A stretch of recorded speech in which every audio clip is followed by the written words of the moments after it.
सोळांकूरमधील 6 तरुण कामानिमित्त दुपारी गारगोटी इथं गेले होते। काम आटोपून ते रात्री उशिरा घरी परतत असताना मुदाळ तिट्टा इथं भजनासाठी गेलेले तबलावादक संभाजी लोहार हेही त्यांच्या गाडीत बसले। सरवडे मांगेवाडी दरम्यान कोकणातून आलेल्या मालवाहतूक करणाऱ्या ट्रकनं त्यांच्या गाडीला जोरदार धडक दिली। हा अपघात इतका भीषण होता की चारचाकीचा चक्काचूर होऊन रस्त्यावर रक्तामांसाचा सडा पडला होता।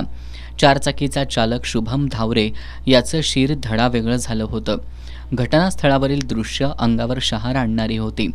या अपघातात चारचाकी चालक शुभम धावरेसह आकाश परीट आणि रोहन लोहार या 25तील तिघांचा जागीच मृत्यू झालाय।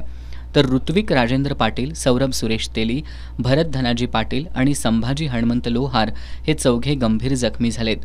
अपघाताची माहिती मिळताच पोलीस उपअधीक्षक आप्पासाहेब पवार, पोलीस निरीक्षक संतोष गोरे, उपनिरीक्षक महेश घेरडीकर, पोलीस कर्मचारी अंबुलकर घटनास्थळी दाखल झाले। सोळांकूर ग्रामीण रुग्णालयात मृतांची उत्तरीय तपासणी करून मृतदेह त्यांच्या कुटुंबियांच्या ताब्यात देण्यात आले। तर जखमींना उपचारांसाठी कोल्हापूरमधील खासगी रुग्णालयाकडे पाठवण्यात आलंय।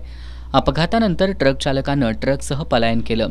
मात्र जखमींना घेऊन जाणाऱ्या रुग्णवाहिकेतील लोकांना इस्पुर्ली पोलीस ठाण्याजवळ ट्रक आढळून आल्यानंतर त्यांनी ट्रक रोखून चालक गाड्याप्पा राठोड याला पोलिसांच्या ताब्यात दिलाय।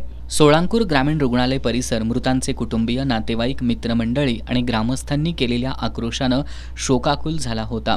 मृतांवर शोकाकुल वातावरणात अंत्यसंस्कार करण्यात आले।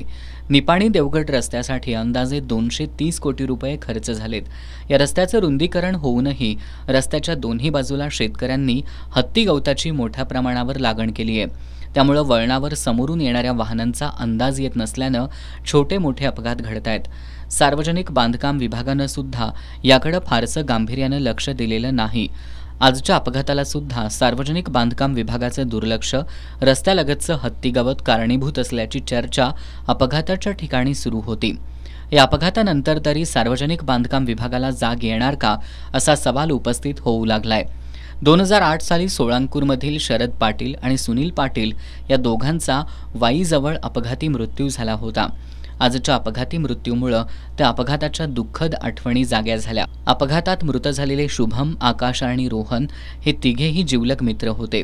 एकमेकांच्या सुखदुःखात नेहमी एकत्र असणाऱ्या या मित्रांचा करुण अंत सर्वांना चटका लावून गेलाय। सोळांकूरमध्ये आज सर्व व्यवहार बंद ठेवून या तिघांना श्रद्धांजली वाहण्यात आली।